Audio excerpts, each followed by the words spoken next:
Welcome back to more Super Metroid, everyone. With 100% of the items collected, it is time to finish this. There is just one more thing that is lying between us and the end of the game, that being this collection of 4 golden statues, as we get to watch their eye gems, jewels, break apart. Not quite sure what that is, but the tension is pretty palpable. It may not be as high as when we were in Lower Norfair actually leading up to Ridley, since Ridley was the catalyst for the entire plot, and I'm sure a lot of people would say the true final boss of this game. It may not really compare to that, but man, I still think it is very, very good in its own right. Because, I mean, we saw this at the beginning of the game, we get to finally see it sink into the bottom, and, I mean, here we go.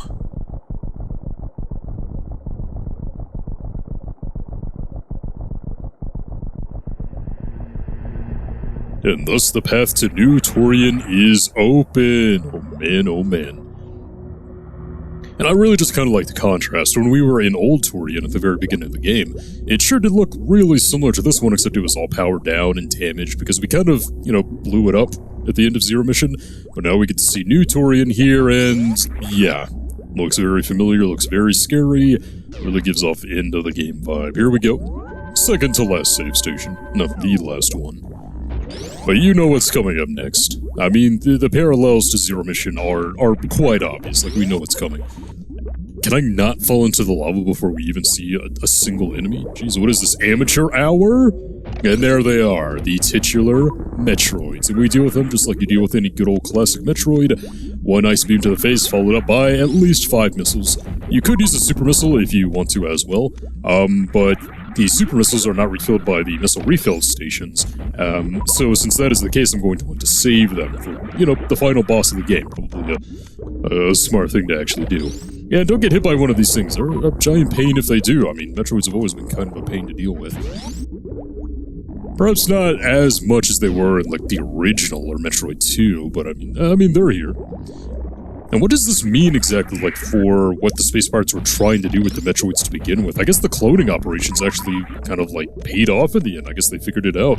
We saw the failed attempt with the Moctoids, but yeah, I guess they had a breakthrough. Mother Brain finally did what she wanted to do, or something like that. I don't know, man. I never really, like, fully understood why the Metroids were, like, such a sought-after commodity by the space pirates time and time again. You think after so many failures they just give up after a while, but whatever. One thing I do like about Super Metroid, though, in comparison to Zero Mission at least, is that in Zero Mission, you remember how the Metroids would just kind of, like, come in from the background out of nowhere? They would just appear. Not so much in Super Metroid, you do get to see them coming at the very least. Although I don't really know, maybe the Metroids just coming up out of the background does a bit better job of highlighting just how threatening they truly can be.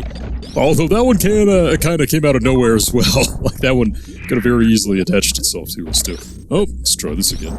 Oh, get in there before that wears off. God, they're so quick if you let them get the momentum. And got you too. I'm kind of surprised that we ended up finishing that with the full 230 missiles. Although I guess it's not that surprising, since the Metroids do drop a ton of stuff once you beat them. Oh, how's it going, guys? Oh yeah, these things are invulnerable, by the way. If the screw attack can't even hurt them, well, I doubt anything else in our armament can. Although this is another fantastic tension-building area. So I think that was one of the Chozo statues that was actually alive that would attack you, but it just crumbles to dust. Into the next room, we see a couple of enemies that we've seen in the game up to this point, like a Ripper right here. Again, crumbling to dust. Oh, there it is! That super invulnerable enemy that we couldn't hurt earlier. How's it going, bud? And whoa! That is one big Metroid! One might say a super Metroid. Takes out the invulnerable enemy, no problem. And we're next.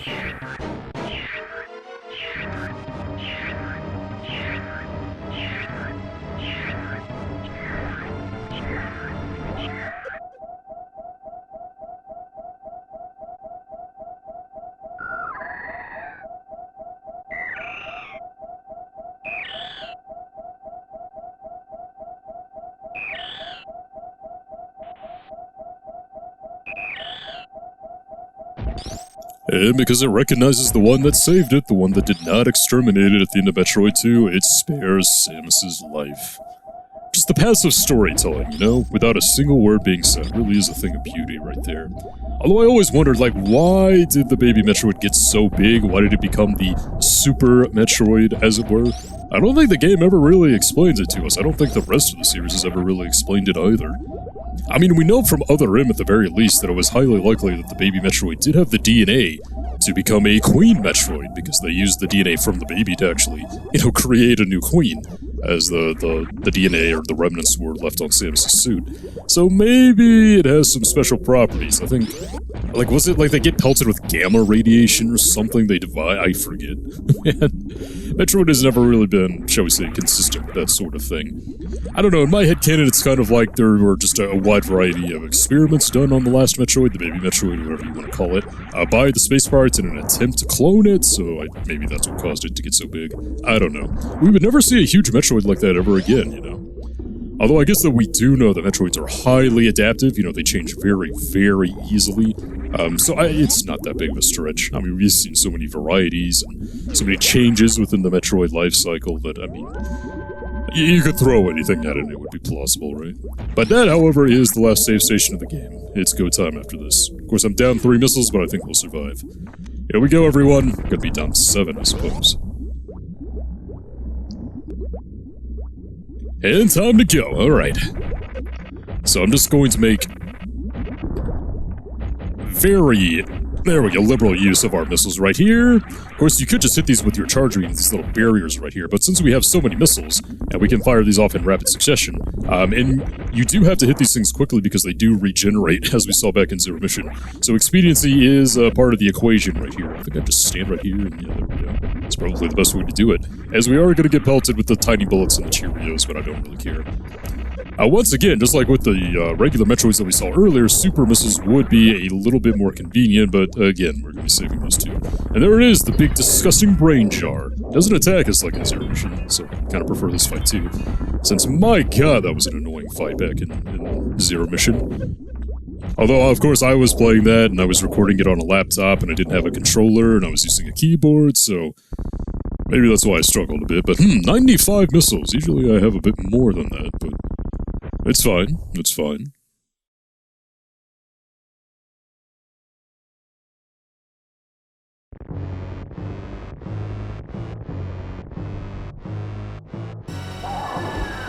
And here we go, Mother Brain's final form, the bipedal form, the T-Rex form, whatever you want to call it.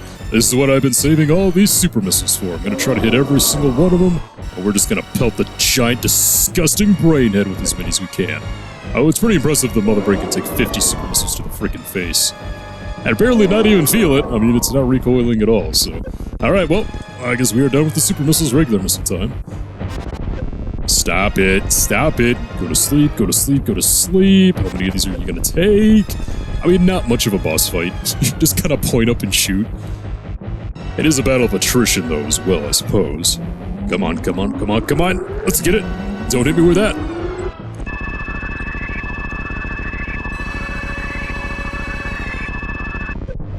Ooh, that one hurt. Alright, we can still fight, though. Ah, I still got the charged plasma beam. Or not.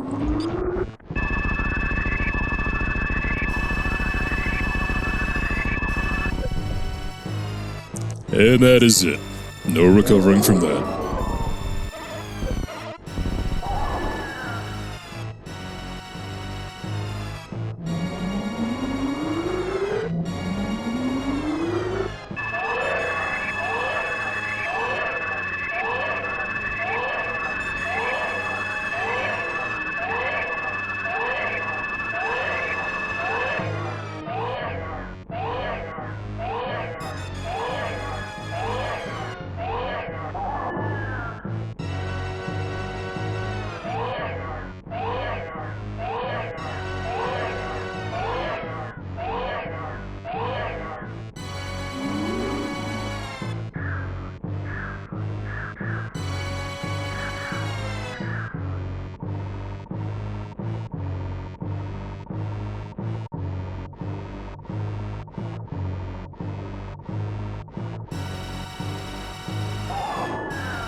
Mother, time to go. Boy, I love this as a finale. You know, we pelted all those super missiles at Mother Brain during the first form, and she never recoiled, she never made any sounds. But now just pelting her with the Hyper Beam over and over and over. The weapon that was bestowed to us by the baby Metroid in its last moments. You get to hear her cry out with every single hit. The brain and the head goes recoiling back in extreme pain. Get to see her turn dark red as you just pummel her down. What a finale. Again, maybe lacking as a boss fight, but I feel like really kind of made up for that in the gameplay department. From a story and presentation aspect, though, hard to think of a better final boss. As that is actually it for Mother Brain. Surprisingly, we would never see Mother Brain in that form or in the T-Rex form ever again. Yeah, none of the games after that would feature. Of course, Zero Mission would, by virtue of being a remake. And we saw MB and Other M, which I thought was a fairly clever subversion of that exploitation, perhaps. But yeah, never saw that Mother Brain ever again. Kind of surprising, because you would think the series would want to cash in on some type of nostalgia or something like that. Of course, I haven't played Dread yet, so I have no idea if that's actually going to hold true or not. Oh, and I actually missed it. Okay, that'll be fine, though. The time limit, while it's pretty strict, is nothing to where you have to be, like, super rushing in order to get it. Although, if I mess this up any more times, let me give myself a bit more room right here. I stopped it too early last time. Now I'm doing it too late. Although I think the game assumes that you go up the other way anyway, so Shine Sparkling's kind of a shortcut right there. Okay, but we're gonna want to speed up just a little bit right here, I think. Although maybe me putting this down to the wire would actually be the best way to handle this. Add a bit more tension, you know? Gotta handicap myself. Yeah, we're gonna go with that. I'm doing it on purpose. Yeah, pretty standard exit chasing, though. I will say, though, compared to all the ones that we've gotten recently, you know, in more modern Metroid games, I'd say this one might be the most difficult one. Well, of course, we got original Metroid, which can be kind of ornery sometimes, but oh, and the Rising Lava too. That's just the perfect cherry on top to this little sandwich now, isn't it? But I think this might be the most difficult one outside of like OG NES Metroid or something like that. The ones in the future would be pretty lenient. I mean, the one in Prime 1 at the very beginning was very lenient. Prime 2, you know, that escape sequence at the end was fairly lenient. I don't even remember one in Prime 3. But point being, this might be, like, the most difficult one. Although it does kind of hurt my eyes a little bit. The shaky cam, you know, especially with the little blue platforms right here. Ow! God, what am I looking at? Shouldn't really be much of a problem, though. They had to show off the brand new capabilities of the Super Nintendo anyway, right? This wasn't any of that 8-bit nonsense. This is a Metroid 2. That should be it. And we're back on Zebes proper, and it's not just Turian that's blowing up this time, like in Zero Mission, it's the whole freaking planet this time. I don't know how you rig an entire planet to explode, though, but, you know, with all the pain and suffering that this planet's brought to the galaxy at large, maybe it's about time that it actually went the way of, I don't know, the supernova stars, whatever, I don't know. Went the way of whatever happened to Mother Brain just now. But this little part right here, this is kind of optional as well. If you've watched any speedruns, you know the great debate between do you save the animals or not.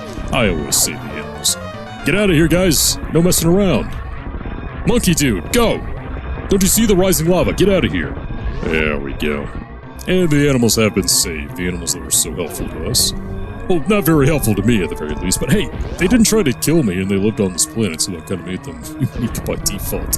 But yeah, I always save the animals. I didn't know you could do that until I started watching some speedruns, because, you know, when you have a pretty strenuous time limit at the very end of the game after you beat the last boss, you're not exactly going exploring now, are you? But there we go. We have done it! Unless I overshoot the ship. But that's fine, though. A cool 25 seconds to go.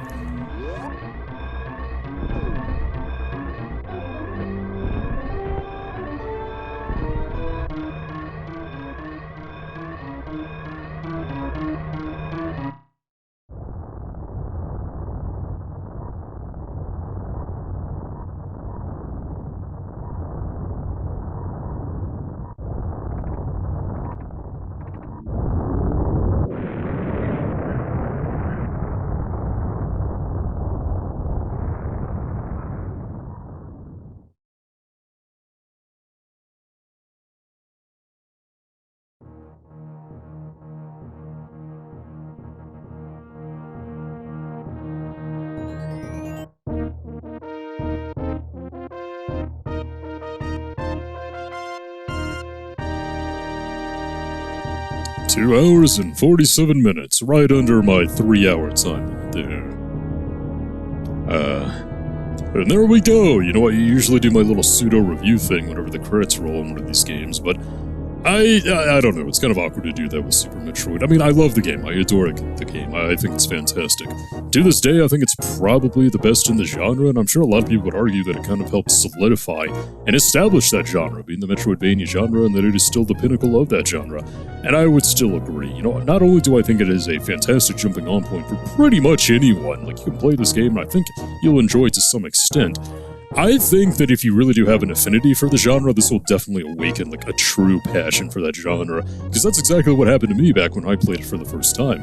Of course, I had already played Zero Mission and Metroid 2, and I played Zero Mission a whole lot, just by virtue of it being portable, and I would go over it again and again. Super Metroid's kind of in a different class, though, just due to its sheer size and the sequence-breaking ability that it has. When I played Super Metroid for the first time, I was kind of blown away that a game that was just as old as I was could be so great and that I could enjoy it so much, which just lets me playing it countless times over and over and over and loving it almost more and more every single time. So there's really not a whole lot more I can really say about it. I mean, the storytelling just through the environments is great, the atmosphere is fantastic. I mean, the controls, getting used to them coming off of a game like Zero Mission may be a little weird, but they're still fantastic. The only conceivable negatives I can really think of is that number one, I would like the collectibles on the map to be a little bit more defined, and number two, switching between missiles, super missiles, power bombs. All that is a little bit tedious afterwards, but very nitpicky. I mean, as I said, I think this is still the apex of the genre, although I have not quite played Metroid Dread yet. Although Metroid Dread is pretty much here, I'm actually going to pick it up as soon as I'm done creating this video right here, which makes this a little bit surreal, to be honest, but in a fantastic way. I'm very happy that I was finally able to get to this game, and I hope I did it justice. You know, 100% completion in under 3 hours? I think I could have done a whole lot worse right there. I think I could have forgotten a whole lot more too, so I'm kind of impressed with myself. Gotta kind of pat myself on the back for that one, but I've been waiting to do this game, and I always hoped that I was able to do it justice, and I do feel like I was able to, which is a pretty good feeling.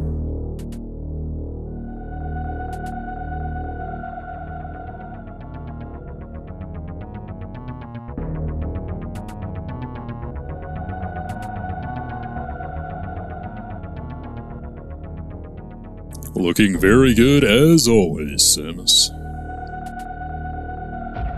Gonna shoot me for staring too long? Yeah, I probably deserve that.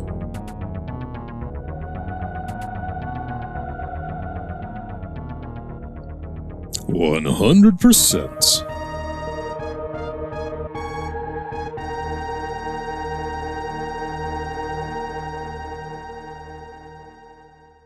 Well, there we go, guys. That is all for Super Metroid. I had a fantastic time playing it. I do feel like I did it justice, and boy, did it feel really, really good to finally get that up on YouTube. And I have to say, looking forward at the Metroid series in the future that it has, for the first time in a very long time, I don't know, I'm feeling pretty optimistic. Today is the day that Metroid Dread is released to a lot of fanfare so far. I think on Metacritic it is sitting in the upper 80s. I might go down, it might go up a little bit, but still a very solid debut. I feel like sales numbers for Metroid Dread are going to be pretty solid as well, just because of all the excitement that I'm seeing online and all the marketing that Nintendo has actually been doing for the game. And let's not forget, Metroid Prime 4 is still a thing. Yeah, it might be a year or two before we ever see the game, let alone actually get to play it, but I don't know, for the first time in what feels like forever, like at least since the Federation Force days, it looks like the series is just in a really good position. And I think my channel is in a pretty good position with the series going forward as well. I mean, Super Metroid was, you know, kind of the last big one to play, but Metroid Dread is definitely going to be on the channel in the near future. Probably towards the end of this year, 2021, or the beginning of next year, 2022. And also, I got this brand new laptop right here, and I think it has the processing power to actually run Samus Returns. So, the future is looking pretty bright indeed. But until next time, when we get back to the Metroid series with Metroid Dread, thank you again so much for watching, everyone. The game means a lot to me, and I'm glad I finally got to play it for the channel. Until that time comes, this is Virgo, signing off.